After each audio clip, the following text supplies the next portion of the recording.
You ready? Recording. Go team. Okay, in 3, 2, 1. Hello, perceptionists. Welcome to Perceptionist Anonymous. I am Emily. I'm Christiane, and we're recording this time on video. Go team. All the weird shit we do in the first place, I'm like, all right, dude, we're on camera now. We gotta pay attention. You get me in my one-piece hoodie with a ponytail and no makeup. Congratulations, you all. That's fiction. I'm wearing lipstick and a headset. I've got a pretty bitchin' setup right now. I'm pretty happy with myself. I'm pretty sure lipstick and a headset is the title of 2020's album. No, maybe no. I'm gonna say that's 2021. I'm into that. Lipstick and a headset. All right, I can do that. We're gonna be recording a lot. We got this YouTube thing set up now. Yeah, guys, we're on YouTube. Hi. I have to remember Hello, we're we're recording. perceptionists on YouTube. Yeah. And interesting. So if you today, want to see the insane amount of hand movements that we do, you can. and that is precisely why I did indeed start this so that we can. They say that is actually how this woman analyzed the most popular TED Talks, and they said that was one of the primary reasons that the most popular TED Talks have the most hand gestures.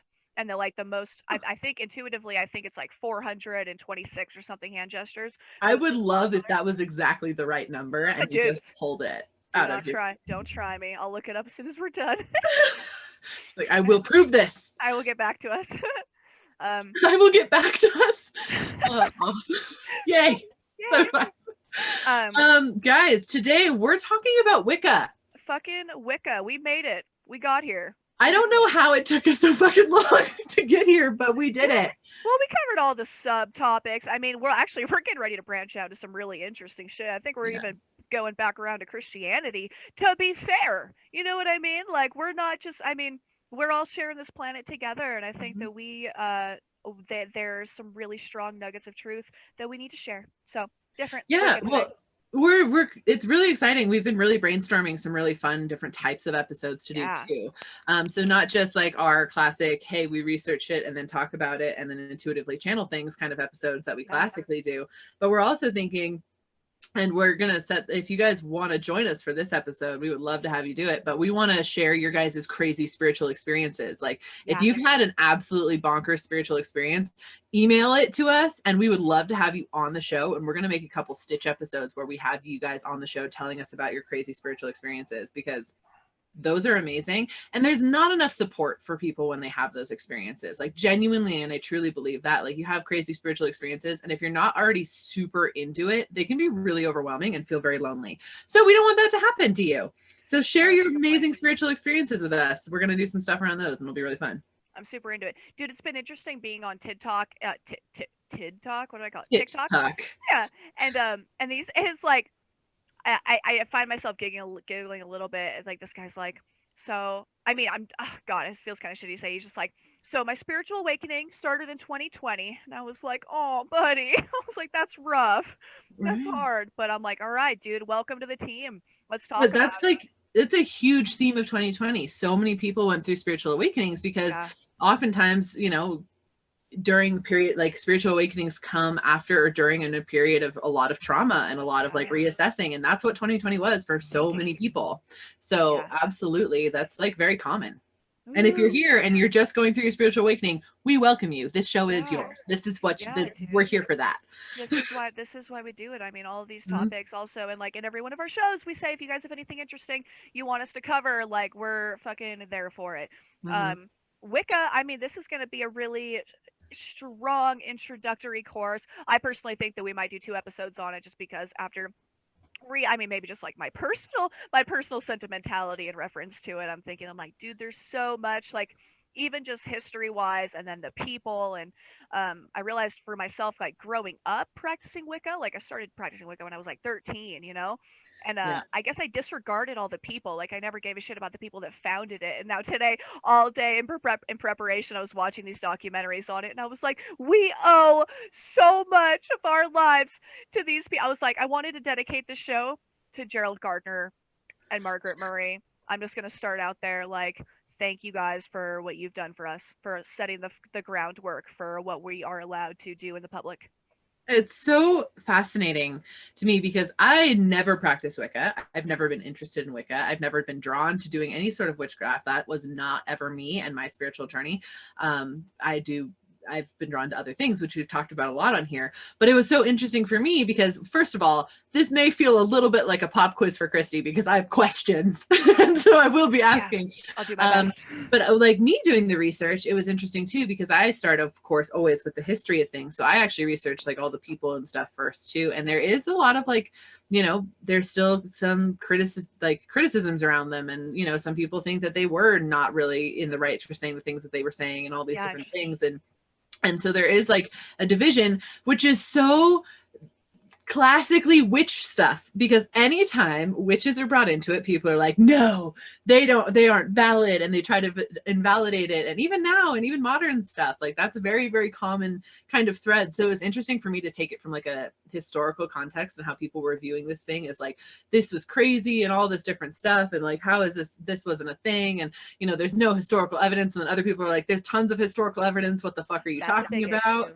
And, you know, some people are like, you know, they just put their own thoughts and feelings into this, and then somehow it made it into the Encyclopedia Britannica, and like, that's the only reason that Wicca is founded from there, even though it's based on this one person's stuff. And other people are like, no, they had backing, they had like evidence.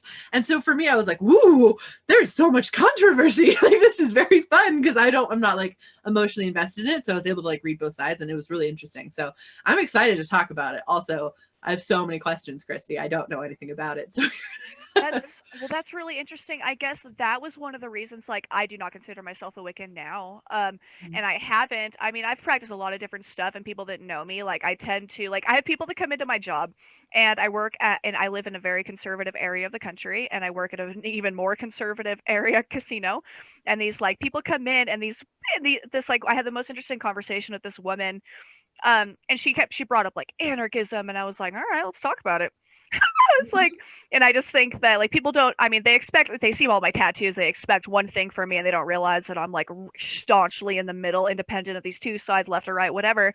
But I was like, I've studied a lot of shit like Luciferianism, and I've talked about that before. I talked about anarchism and stuff. So I guess I don't know where I'm going with that. I guess it just oh yeah, I'm no longer Wiccan.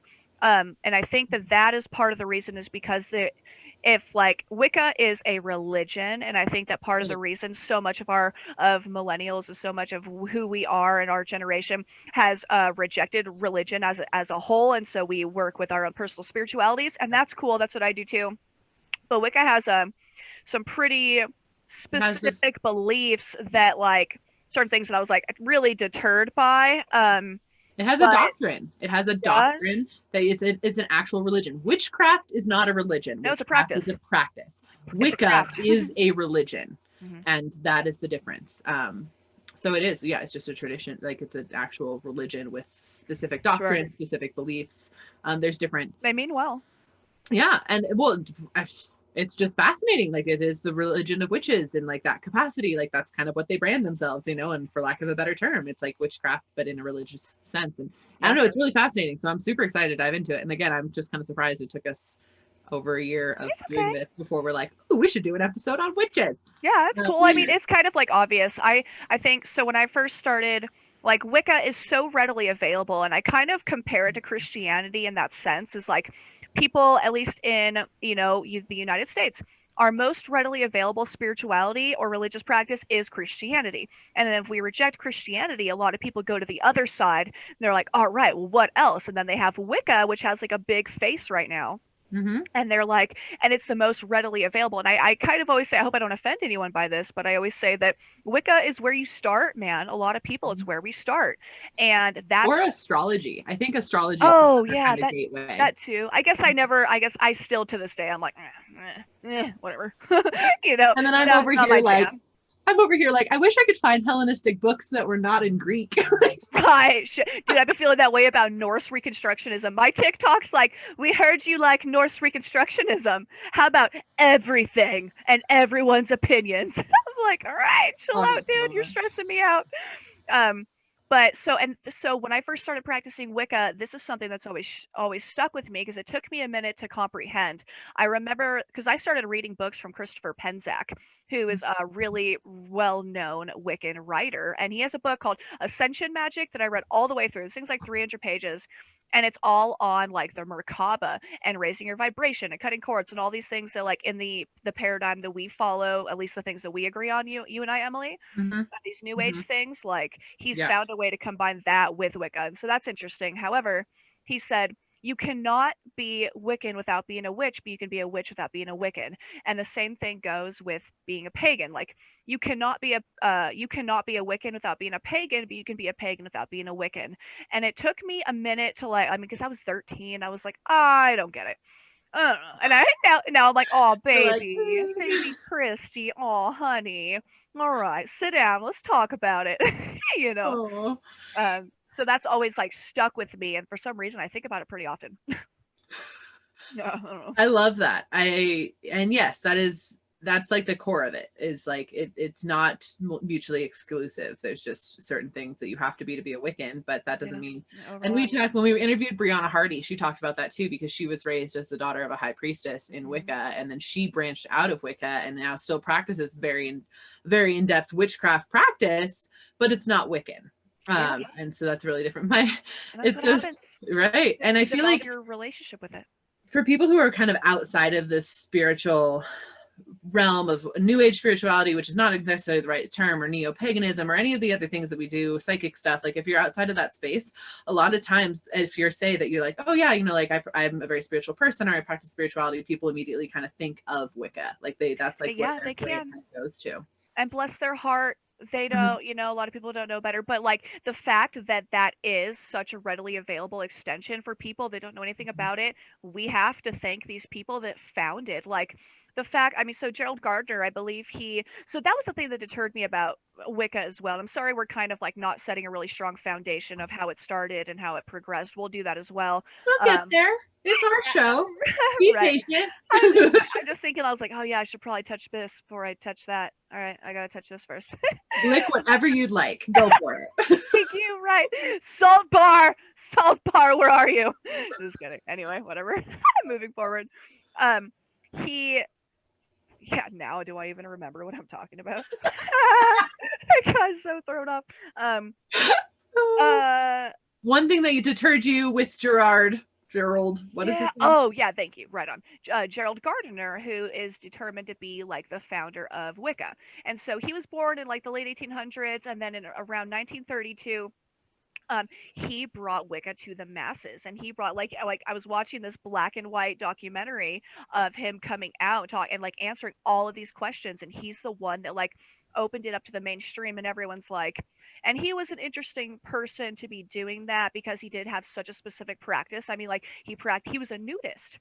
He was a nudist, and he was and I didn't know that. And personally, like I'm not comfortable with being naked. I like knee-high boots and the leather and shit, I guess, and you know what I mean. So I'm different, but he oh my god, I forgot what I was gonna say again. Oh yeah, I didn't realize that Wicca is not necessarily an old religion, and that really hurt my feelings when I was a kid, because I was like, that's what I mean. That's kind of for a lot of us, that's our initial thought, is like we're seeking for something old. We're seeking, like, for a lot of us to connect to our ancestry. Like I'm super British. And so I thought that, like, all right, so that's how I do it. And then realizing that it didn't really start happening until like come out until like the 30s. I was like, that's even later than that. I think it's more like the 50s. Yeah, like the 50s. I was like, dude, I'm not gonna fall. Like I hate the word neo-pagan. I really do. I was like, I'm not gonna follow a religion that was just founded. And then I think now I'm older, I'm like, all right, it's far more complicated than that. Right. That was the stuff I did the most research on, is I was like, all right, well, there has to be ancient roots of this, and there is. And so I like dove into like the ancient roots of the witches and all these different things. Right, yeah. Fucking shit, this is some stuff. And that's what he did. He like helped, he learned them because he was obsessed with learning it, and then he brought it to the masses in a very particular way. Which there is influence of his own personal practice in that, and I will say that too, is like he took ancient stuff, decided how he would have it translate into modern stuff, and then brought that forward. He did that well.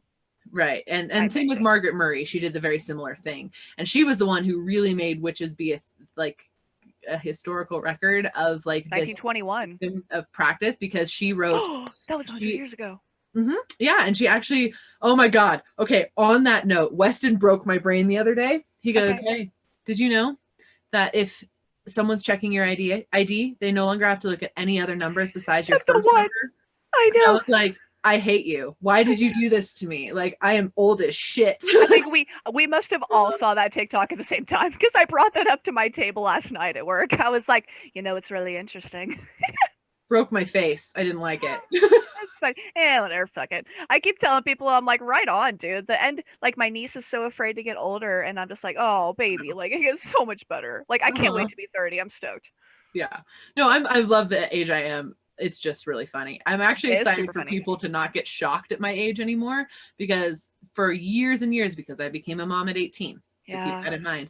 For years and years, anytime I tell someone my age, they're like, "Oh my God, you're that young," and I fucking hate it. So I'm really ready for that kind of to transition away from that. Huh. Okay. Well, I guess all preference, Meanwhile, I have all these. It's different when you have kids, and you have to show up when you have kids, and you're at a mom and all the other moms are 20 years older than you are. Yeah, for sure. I don't know what that's like at all. So, but good job, Emily. Okay, so anyway, what I was saying with Margaret Murray is she actually wrote the thing that ended up in the Encyclopedia Britannica, and that's what like people actually started. That's where he started getting into it from, and like finding her resources and diving in further from there. So because it was like written record of her interpretation of this ancient cult of witches, and then people got pissed once they realized that this wasn't necessarily stuff that she had fully backed up historically. This was just like oral tradition that was passed down to her and all this different things. And so there's like a lot of controversy around that and like how she brought it forward. But that being said, like, it is an advocation for being able to believe and practice ancient magic and ancient things that all intuitives know are there. Like, you can feel it, like, that was a thing.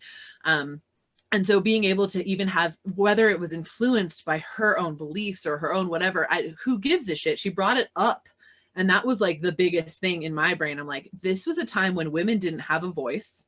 And she was able to not only establish a voice to talk about things that were not talked about, but she was able to establish a voice to talk about these things that were not talked about. And people listened. And that is just like, whoa, in and of itself. And then he obviously took it and made it more like an actual like doctrine and things like that. But it was just really fascinating on that note. Oh, do you want to do a joke? Oh, yeah, let's talk about that. Cool. Talk about that. My joke is just a picture of a witch wearing a shirt that says, "Yes, we can." I love it so much. That's so funny. I can show our YouTuber people. Look, it'll be reversed, but I don't give a fuck. Look at it. There you go. Something like that. Yes, we can. Oh my God, that's funny. Normally, like, me, I fucking hate cliche and shit. And I was like, that's pretty cute, dude. I love all puns. Was it Punopedia I found? Punopedia. Yes, I am a fan of the puns. All right, tell us yours. Yours is so good. So it's on Patheos or Patheos.com. So we just look up, like Wiccan joke, whatever, and it says, what is the definition of a saint? A dead liberal who is worshipped by living conservatives. It's so good. It's like a little offensive, but it's funny as shit. So funny, dude. We did our last episode on the Epiphany. For any of us that follow our episodes, we talked a lot about like Catholicism, and totally off topic, but like it's so interesting. When I went to Ireland, I've talked about this a lot, where they keep like the head of this saint. Like, the Catholics are interesting, man. They really revere their saints, to the point where like they keep them alive in an oxygenless tank. Yeah, no, I visited Bones of Saints when I was there's tons of them in the Vatican, of course, but with different historical sites that we went to. When we went to Europe, we went to different churches and visited different Bones of Saints and stuff like that too. I mean, they also eat the body and blood of Christ. So I mean, like, there's some occult stuff that goes down in the Catholic Church. With this ceremony I went to recently, there was similar things too that like it made me think of Catholicism, and think of like eating the blood of something and eating the body of something. Like, that's not strictly. I never thought about it being other religions, or other like spiritualities, but apparently it is. Same thing with like the sign of the cross. that is really like, why am I resonating so much with all this like holy water and the sign of the cross and stuff? I just think that, like, not to say that it's a cross, but it's like my left, like my mother's side, my father's side, my brain, and my heart. I was like, that's a really beautiful thing. I don't know. I'm going through something, I guess. Well, it's a ritual. You walk into the church, you dip your fingers in the holy water, and you do the sign of the cross. That is a ritual, I had no idea. I'm like resonating with it right now. It's so strange. Yeah. I guess age of epiphany or age of the Christ consciousness. Anyway. All right. So, Wicca. Wicca. I thought it would be kind of fun to do some history around history of witches, like just on a very kind of core level. Okay. What you if, got? if you're good with that. Oh, and now my notes are loading. Give me a moment. Of course, and I mentioned this in our last episode, the first like historical record of a witch in classic literature is Homer's Odyssey, where Circe is a witch. And that's kind of the first like ancient source that we have on the witches. But with that notion, there's also references to witches in the Bible, and some of them are really benevolent references. Cool. Which I thought was kind of fascinating. Which I thought was interesting. Which I found really fascinating. Because I also did, why is everything freezing? Okay, hold on. Okay. On that side, kind of on that note, there's a show on Netflix right now called The History of Cuss Words, and the fuck it's been used since the 1200s, and the first use of it was in this man's name, Le Fucker, or fucking the navel, which, and to fuck means to hit. So like the hitter, le fucker, and then to fuck in the navel means like to be punched in the stomach or someone that punches people in the stomach. So I wanted to share that in the last episode too, but I needed to put it somewhere. I'm happy that you did. Fucking A. Yeah, right. It's like the single most versatile thing, and it's like narrated by Nicolas Cage. It's outrageous. Oh, that's amazing. Okay, I will totally check that out. That's fantastic. Okay, so obviously there's like there's so many connotations around the word witch. Some people love it, some people hate it, some people feel very uncomfortable with it, like all of the different things. It's kind of unclear when it became very common for like covens or multiple witches to exist together, but the first reference probably in the 50s, dude. No, there's history in there. There's history in there, which I'll talk about in a second. But the first reference just comes from the Bible, which is written around 931 BC. It tells the story of when King Saul sought the witch of Endor. Oh my God, what's talking? Geico sucks, first off. Oh my God, why is that a thing? Why are they talking to me? This website is talking to me. Oh my God, stop yelling! It won't let me close it. Okay, I closed it. Oh, whoa. Okay. That was super funny. Okay, anyway. Whoa. All that porn you'd be watching. Oh, yeah, Geico porn. You know how I do it. Just kidding. Okay. It tells the story of when King Saul sought the witch of Endor to summon the dead prophet Samuel's spirit to help him defeat the Philistine army. Thanks, Bible. Right on. Totally into it. I accept you. I accept you for who you are, Bible. I see what you're doing there. Which the witch roused Samuel, the prophet, right? Who prophesied the death of Saul and his sons, and then Saul's sons died in battle and he committed suicide. So that's really fun.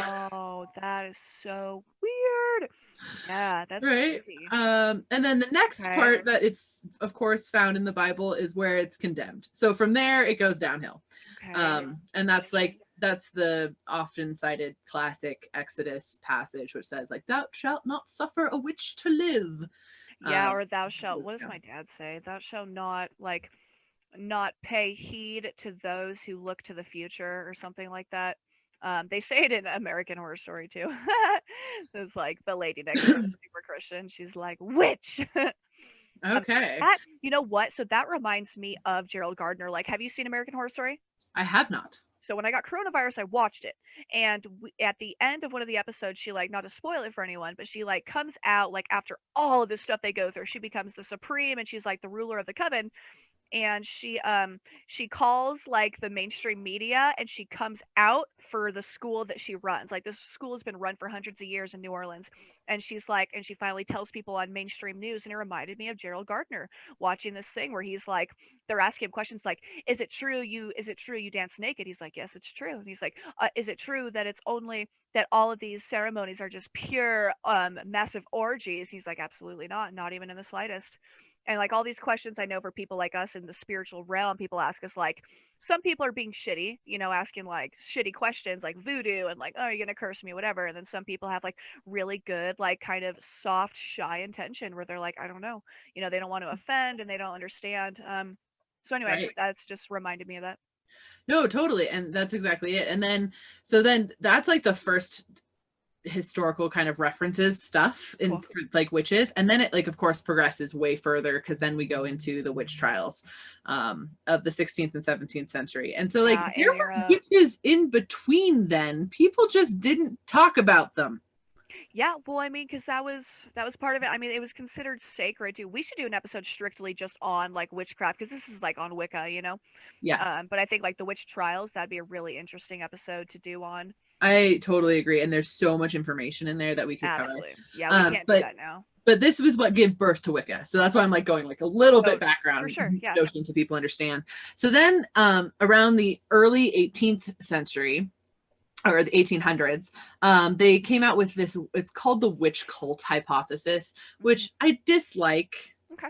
The name or the hypothesis itself? I love the hypothesis. The name, I think I was like, that's kind of feels like another thing of them trying to shut it down. You know what I mean? In a way, like when people, even now, we're like, now we have the modern connotation of like cults are not good. You know, and the cult of Christ too. So I guess it's similar. You know what I mean? I'm just saying, like when I first read that, I was like, why does it have to be called that? Like that's not very fair. That's not saying like, hey, we're gonna try to actually figure this out and see if this is a thing. It's like, it was a cult of witches. Like fuck that.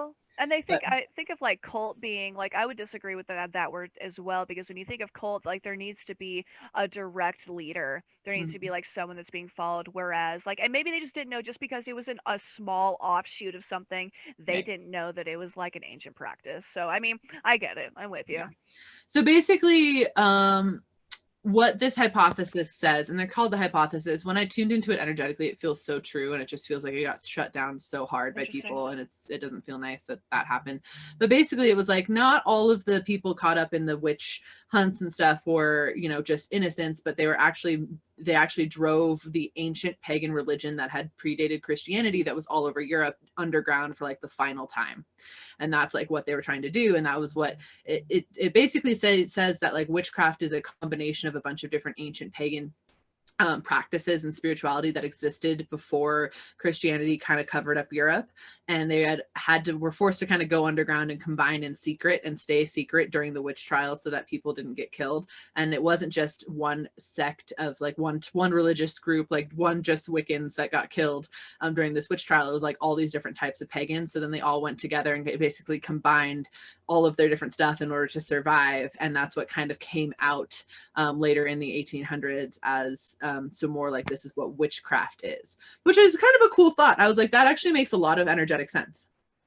That makes sense to me, that it would be like a combination of all these different types of religions that were all being forced out yet again, and shut down yet again, all these different pagan practices and things, which is what happened all over Europe for thousands of years.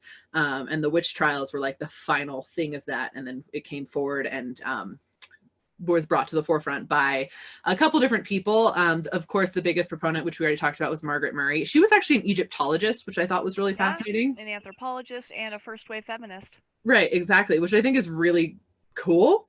Yeah, I don't know the difference between the waves of feminism myself, but first wave, right on, do your thing. That's another one we could do an episode on, because there's like spiritual components to that too, I think. But anyway, yeah, but I think it was just the concept of all these religions that had a naturalistic or earth-based practice with a pagan, like multi-deity facets to it, were all thrown into the same bucket and called witchcraft. And from then on, it had to kind of combine and be brought forward as witchcraft, which now we're obviously separating it out and all these different things. But yeah, so that's kind of like the basis of it that I was able to find, which I thought was really cool. That's cool. No, that's cool for me to hear. I guess I didn't I never did. I guess I was never really interested in the history of it, because I thought that because like we had talked about, like I thought I was like, oh, it's new, and I was like, I'm just not gonna follow. Like I was more so concerned with the knowledge of the practice of it and like how it works. And so God, I keep forgetting what I'm going to say. So I think that's really interesting. Oh yeah, what they say, the one thing that's changed about the idea of Wicca, like from where it started, is like um the when it came out, Wicca itself, like Gerald Gardner was really focused on the magic of it, that was the primary component of it, whereas now it's more of like a philosophy of spirituality, because there's so many different offshoots of it, and a lot of Yeah. it is based around femininity. Like I mean, Wicca is known as an earth-based religion where they worship the mother goddess and the horned king, or the horned god. So the horned king, or god, yeah, sorry. Um, Yeah. and those are interesting. Which every time I hear the horned god, I immediately think of how high heels were created for men to show virility. Like I think about that pretty often too. Uh, I It's do. so funny. You're like, oh, horned god. I know shoes. Yeah, well, I mean, to represent virility, and Right. then also thinking about how women reindeer are the reindeer that keep their antlers, so that's a little bit different. But so Wicca is based around this like sort of duality spectrum where you have the triple goddess, so the mother, the maiden, and the crone, and then the horned king, which is a lot of times represented by the sun as well, or by the god Pan. And there's also like a lot of Wiccans are polytheistic. Mm-hmm. And I think there's different types. Like there's Dianic Wicca, which is strictly like it's a feminist Wicca, and it's I think it's followed by a lot of lesbians as well, because it's strictly like a reactionary response to the fact that masculine dominance has been such a thing. Right. It's like Yeah. kind of an overcorrection in a way. Yeah, there's patriarchal and matriarchal historical references Yeah. to Wicca and witchcraft as well. That it's like some of them are like, yes, they worship the horn god, and the horn god, like some of the ancient festivals involved like a man dressing up as the horn god, and then like Mm-hmm. that was like the women worshipped him all night basically. But then other ones are like, no, that's the exact opposite. The horn god served the women, so it was a matriarchal Yeah. style thing, which is like the exact opposite of that. That was something that I was like, whoa, okay, like And there's it's like a probably, lot of different, and that's all kind of falls under the Wicca blanket. Like there is elements of Wicca, like different types of Wicca that practice that. yeah, That was dude. really Well, interesting. garden. They call it Gardnerian Wicca. There's Alexandrian Wicca. There is Celtic Wicca. There's Dianic Wicca. And so there's all these things. They all share that kind of these core components. And I think even to this day, like I share a lot of those core components of like they follow the Wheel of the Year, which we'll get into. Mhm. Which are the or the 8 Sabbats, not just the Celtic ones. So there's the equinoxes, the solstices, and then the cross quarter dates. And so I still follow that as my personal set of beliefs. There's the Lord and the Lady, and then one thing that turned me off about Wicca upon realizing is that they have like a creation story, and I didn't really get enough time to like remind myself what that is. And I'm like not into. I guess I'm just not really into that. But then there's the idea of the rule of three, and I just think it's Mhm. total bullshit. I'm so sorry for anyone that loves it, but it's like you put whatever energy you put out returns to you 3 times. I'm like, I don't know anything about that. I mean, that's not. I'm not. That was actually one of the biggest components as to why I rejected Wicca, was for that reason. That and the fact that it was like it just seemed like human error and human like superficiality and Confirmation bias almost too. yeah, and like what's the word, like fanaticism or something, to like make it this thing that's so unrealistic. Yeah. Um and they have pretty specific, like, and they have initiation, which, so if you have like a coven, there's solitary witches, which I think is you start out Wiccan, and then you follow your own path to solitary whatever, like you follow your own thing. Question on that before you dive into the initiation, because I actually really would like to know about that. I haven't heard of that. I saw that historically a coven had 13 members. Is Mhm. that still a thing? Is that like a cap? Like if you're like, oh, I really want to join that coven, and they're like, sorry, man, we're full. Like, is that a thing? No, I doubt it. I mean, I doubt it. Maybe some, yeah. So that's the thing too, is like every single group is different. You think of like in a lot of, I mean, it could be four, and it could be like a lot of our girls' nights. It would be like the four of us. Mm-hmm. That could be a coven. It could be 20 people. Like I think that is an outdated mode that maybe that used to be a thing. And also Yeah. think about Jesus and his 12 disciples. That is a very similar dichotomy. So 13 Well, representing the 13 is also 13 the, moons. yeah, and it's also the sacred feminine number as well. Exactly. So Yeah, like exactly. So that's 13 is why. a holy as shit sacred beautiful Yeah, number. But and I that's just didn't why know if that was actually like a cap. You know for what I mean? some, Like, yeah, for some people. I mean, not for everyone, but yeah, I'm certain that there are some covens that do that. mhm. And that's like, there's the high priest and the high priestess, right? And those are part of Yes. the covens. And like Yeah. some covens only have high priestesses, and some covens only have high priests. And then there's like some that have both. Yeah. And they're supposed to like represent kind of the two different duology, as far as I could understand it, right? Of the duology of the horned god and then the mother maiden crone, or like that kind of concept. Yeah, absolutely. That's exactly what it is. Okay. And so, and that's a big deal. So, at least in my experience of Wicca, like when you act, because it's really strong on ceremonial magic, which I always found interesting. But when I was younger, I took it really staunchly, like this is how you're supposed to do it. And I have a list of all of the things that they put on the altar. Oh, But wow. like at least in my interpretation of it, you start out with you have to wash yourself. You have to take a bath before you do any sort of ceremonial magic. You have to dress in ceremonial clothing, specific clothing that you have designated only for your ritual. You don't use it for anything else. You go to your space and then you use your athame, and the athame is the ritual knife. So if you think of like in fire, water, earth, air, north, sea, north, east, south, west, those are corresponded to the different elements. Like north is earth, south is fire, west is water, east is air. And sometimes east and south are switched depending on the region or whatever. Okay. But you use, and the same thing with the pentacles. I mean, sorry, the tarot. So it has the 4 elements as well. So you start with your athame, your ritual knife, and this knife is only used for magic, whereas you have a bowline, which is a sickle that's used for actually cutting stuff physically. So you start by creating a circle and you go clockwise, which is, I believe, is called Windershins or Windershins, and then counterclockwise is called Diasul. So Windershins, you start your circle, and mind you guys, I'm just kind of like, I did research, but I'm just talking from like a lot of what I remember, because this is a lot of how I would practice growing up. And so you cast your circle, and then in terms of like a coven practice, you have the high priestess that sets the circle, and then everyone else has to ask to enter, and they hold up a knife to your chest, that same knife to your chest, and they say you do not enter unless you enter without fear of death or fear of anything. Like you have to enter with a holy heart, you have to enter with a clean heart, full of love and expectation. And they say I do so enter. They have like a specific way they say it, and then you're allowed to enter the circle. And that's how I learned, is like anytime you leave your circle, you have to cut a hole and then you have to seal it. And so you set the circle and then you call in the 4 elements. Yeah, no, it's like a really in-depth thing. And when I was younger, I thought that this is how you have to do it.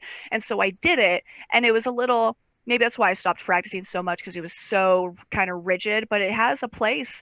You call in all the 4 elements, all the cross quarters. You call in the mother and the king, or you call the Lord and the lady. So you have the divine, the feminine, and then the 4 elements, and 5th being spirit. You set your cone of power, which is raising energy, which can be done like through drumming or through singing or just through visualization. And then you do your magic. Hot damn, that is some serious energy summoning. Like I get that. Like I'm sure that works very, very well. I'm sure it's incredibly powerful. Like religion, doctrine or not, like that is some powerful energy you're calling forth and focusing on and channeling in. Like absolutely. Dude, absolutely. This is something I found so interesting, is that, so the coven, I believe, I can't remember, the wooden stove coven or something, the brick, I don't know, whatever coven that Gerald Gardner was a part of. So it was during World War II, and so they went to their ritual space and they cast their circle, did the whole thing, and then they set the largest, the forest, yeah, they set the largest cone of power that they had ever experienced, and they put all of their energy towards this to defeat the Nazis. Fuck yeah. They were so, because mind you, they're naked, and they said that they all entered the circle with the realization that they are willing to give their life if it was necessary, in order to save the world from the Nazis. And I was like, damn, that's like, they're just like dancing furiously and chanting furiously and giving every bit of they can, like calling in as much energy as they can together as a coven to defeat the Nazis. And I was like, wow, man, that's intense. Yeah, and I mean, talk about anchoring in some high vibration energy at that point. But then again, is that high vibration energy? Because that is like, it could be not high vibration energy. It's really powerful energy, but I don't know if it's high vibe if you're like, please kill this group of people or like defeat this group of people. I think it's Even more though, so just like saying that, like, if that's what it was necessary, like they totally. were willing for the greater good. Because then you have the Wiccan read is, do and if you harm none, do what you will. And so Mm-hmm. that's like the read. That's what they abide by.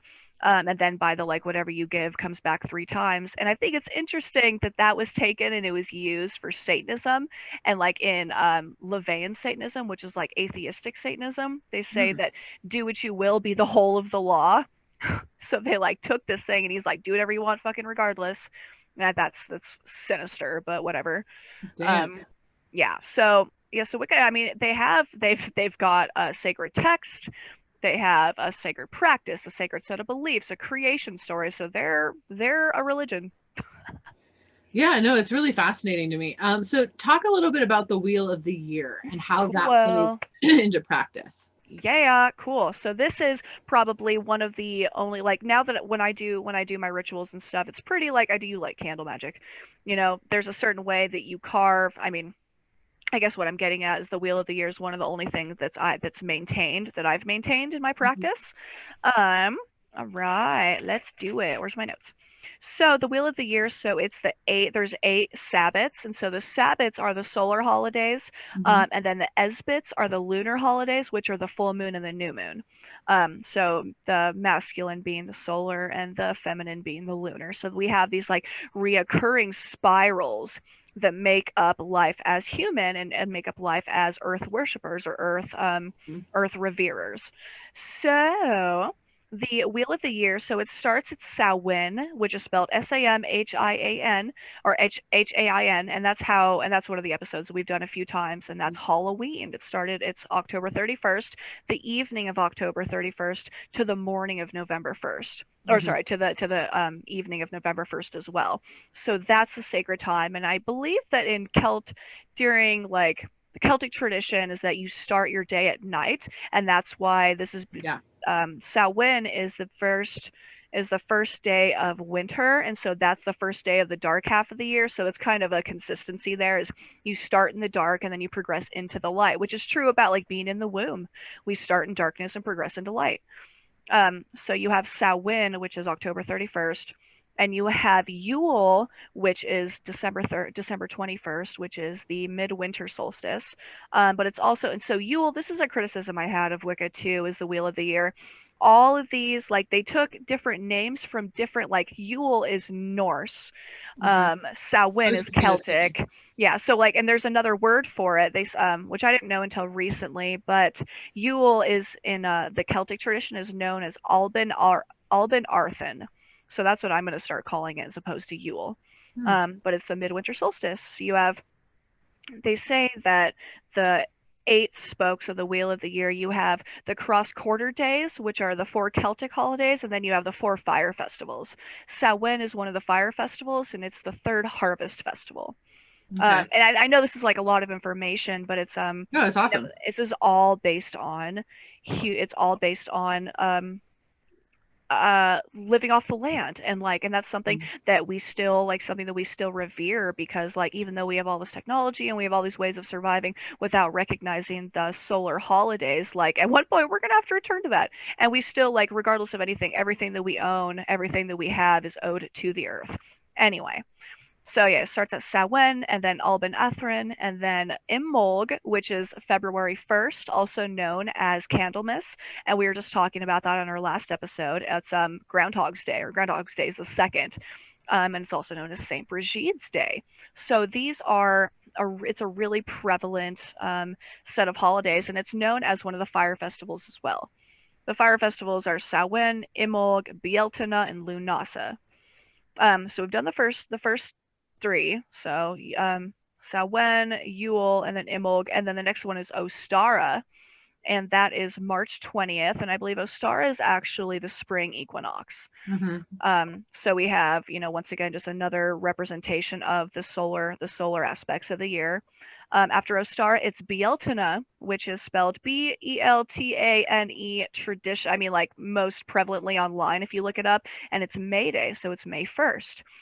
And that is the daytime or the light correspondence to Samhain, where you have Samhain, the beginning of the dark half of the year, which is when the life between our world and the spirit world is the thinnest, and then that happens again during springtime when the life between, or the veil between the spirit world and our world, is the thinnest as well. So these are the two most sacred holidays to Wiccans and to I guess Celts, or to the Gaelic tradition, British. Yeah. So Beeltane, and that's where you have the maypole and all of these fun, like really springtime things where they're just representing life and being grateful to be alive. You know what's I think is interesting though is the most important time to celebrate was Yule, was during the winter, because they like Samhain is the most sacred, but Yule is the most like important. I guess because you need to cultivate that sense of inner warmth that we've talked about in a lot of our other episodes. Yeah, so Beeltane, and then you have Litha, which is June 21st, which is the summer solstice, or summer equinox, summer solstice, yeah. um, and so that's celebrated by a bunch of different ways. Litha, I don't know. I guess my personal practice is different. I don't know what a lot of the traditions are anyway, anymore. Lunasa, spelled Lughnasadh, which could be said a bunch. I know, right? It took me a while to learn how Holy to say it. hell. Yeah, That that's is a a Celtic lot of word. confidence. Okay. Yeah, that's named after the god Lu, which I believe is a wheat god in Celtic mythology. I'm not positive, but this is the first of the harvest festivals, because there's 3 harvest festivals. So it's Lunasa, and the next one is Mabon, also known as Lammas or Lothmas. And then Samhain is a fire festival and a harvest festival. So, so we just have all these different, we have these 8 spokes of the year that represent the different times for planting, different times for sowing, different times for reaping your relationship with the earth, and to recognize like where we are in the spoke of the year. And so I do still follow all of these things. But there are, I just think, to be critical of the fact that they picked and choose different parts of different like ancient pagans to put together, but maybe that's just like the nature of the beast. Well, if we're tracing it back, if we really are tracing it back to the witch cult hypothesis, where it's a combination of all these pre-Christian pagan beliefs, and that's what formed this cult of witches, for lack of a better term, then it makes sense that they would have picked and choose, because it would be different combinations of different belief systems that were all forced under the ground during the witch trials. Yeah, I guess I didn't think about that. I'm not really familiar with the witch cult hypothesis, but I like that I'm now learning the Gaelic words for things. So like Alban Arthen, Alban Eilir, and Alban Heffen. So like Alban meaning, I don't know, daytime something. Yeah, cool. So, wow. So that's really special. Just a question as far as Wiccan doctrine that you may or may not know, because I know that spell work can go both benevolent and malevolent. Like you can do hexes and curses, like that's a thing that people do. But you mentioned earlier, especially when setting the circle, that you were talking about how people, you have to come in with like a clear and open heart, etc. Is there a part of Wicca that really states that basically says like, this is only for malevolent purposes? Or I'm sorry, benevolent purposes, not malevolent purposes? Or is there like can you do both in Wicca? Is that held space for? I think it's like because of the Wiccan Rita, it says, if it harm none, do what ye will. And I think that it's always like, that's a thing that gets really misconstrued. Like the fact that, first off, the idea of the word witch, people take it and it's it can be misconstrued. They think like, even now people think we worship the devil, whatever. That's an outmoded, slowly dying concept. However, there is that. Oh my God, I can't remember what I was going to say. Oh no, I don't think that there is. Like voodoo. Voodoo is actually a form of sympathetic magic where it can be used to curse, but it's primarily used to heal. You use healing noodles. Oh my God, you have healing needles, and you put them into the doll, the representation wherever that person needs healing. So some of these things, I don't think that there's any there's no exception to a cursing. It's funny you bring this up. I grew up with this woman named Marissa, and I messaged her 2 days ago because I was like, I have to have this answer. She gave me a curse written in some language in elementary school, and I still remember it. And I used it. She's like, this is a curse, and I wrote it down, and I used it to like find my keys ever since then. Like I use it to find lost things, and I'll repeat it here, but I mentioned it to her. I was like, hey, we haven't talked in 15 years. I have a question. I was like, do you remember this? She's like, I mean, vaguely, but it's bonu mi oso le tra clocked tra to chuk le tu.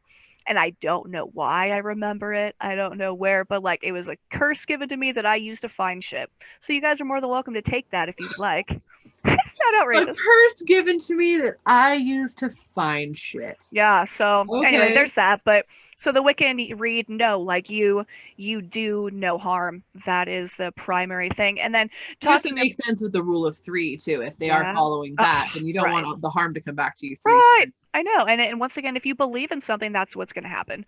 So anything. So I guess the wheel of 3, the law of 3 is correct in the fact that like if that's what you believe is going to happen, then that's how it works. You know. Wow. Okay. That's really fascinating because I mean I know that's like the predominantly like not just like stereotypical witchcraft stuff of like, oh, you know, they do curses and hexes because that's like Halloween shit. I don't even know a single person that does. I'm like, you have time for that shit? How about like cursing your life for everything to work out well? What about that? Like for the greater good. I mean, I think one time you and I did a spell together and all it was like, what was it? It was like a love spell or prosperity spell. I forget exactly what it was, but man, I burned that candle to the stumps because I was like, that sounds great. Let's keep that going. Aww. But I just don't understand. It took time. Like it was like a lot of effort. And people who do that in the cursing space, like I just didn't understand if that was like a doctrine around that or not. No, I would say it's pretty uncommon, or at least I've never really been exposed to it. And even in like Luciferianism, when I practiced that, like it was all around like doing the best that you can and learning to be as strong as you can in yourself.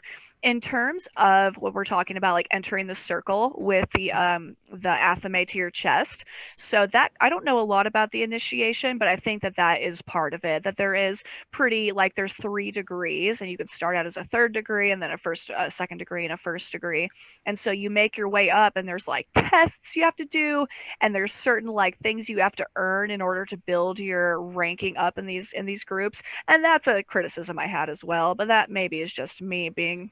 And that's like to get to high priestess too, right? Like that's like you have to do like study and like almost like theology. I guess as far as the way that I understand it, that you have to really get into being like depending upon I guess the seriousness and level of which you're holding the coven. But you know, like there's stuff around that for sure. Yeah, it's I mean it's a whole thing to unpack, and you guys, I hope that we did like well to express these things. If anyone that is like an actively practicing Wiccan, go ahead and reach out to us and let us know. Like we just did our best to do the research, and then my background's in it, and I'm trying to remember. You know, just trying to resonate. So yeah, that was really cool though. I appreciate getting some history and like kind of stuff around that, and I hope we can kind of redefine for people some of the stuff that is central in Wiccan and belief systems that actually happen in Wiccan versus stuff that people just say happens in Wicca. Yeah, for sure. And I mean, and thank you for doing the history on the witch cult hypothesis. I had no idea about that. Just watching this episode of this documentary on Gerald Gardner, it was just so interesting. I was so proud of him because they kept repeating it. I mean, it's interesting how you can take something from a show depending on how they portray it. You know, I'm pretty like they portrayed him in a good light, so I took it in a good light. Right. And they just said he's like, because he was already getting so much older, and they said that he made such a strong point to make sure that this spirituality lived after he did. That he made a point to bring it out so that it survived longer than even his little mortal body. Yeah, some people portray him as a cult leader, so just so you know. Yeah, and I mean, fucking maybe for sure, dude. I mean, and that was the thing. Once I found out that like people refer to themselves, like I will never refer to myself as a type of religion that's based off the last name of another person. I was like, yeah, I think so. But I mean, to be as a founder and as someone that's done work for I wonder how proud or how like unproud he would be to see where we are as a society now. Probably in some ways good, some ways bad, like everything else. Yeah. Wow. Well, this was a really cool episode. Thank you for all your knowledge of the stuff too. That's really awesome. I mean, just trying, you know. Cool. Thanks. Well, guys, we really appreciate you tuning into this and or watching us if you're seeing our faces. Hi guys. But we really appreciate it, and thank you guys so much for listening. You can find us, of course, on all podcast platforms. Please subscribe to us wherever you're listening, and leave a review. We really appreciate us. Appreciate it. Thanks. We appreciate us too, but also you guys more. Also, you can follow us on Instagram at Perceptionist Anonymous. You can like us on Facebook, Perceptionist Anonymous. You can email us, perceptionistanonymous@gmail.com. Again, send us your crazy spiritual experiences. We want to have you on. We're putting them together. We're going to do some fun stitched together episodes around that with you on telling your story and your spiritual experience, and we can channel a little bit about it, and it'll be really cool. So please, we would love that. Thank you guys. Yeah, and as always, remember. Yay!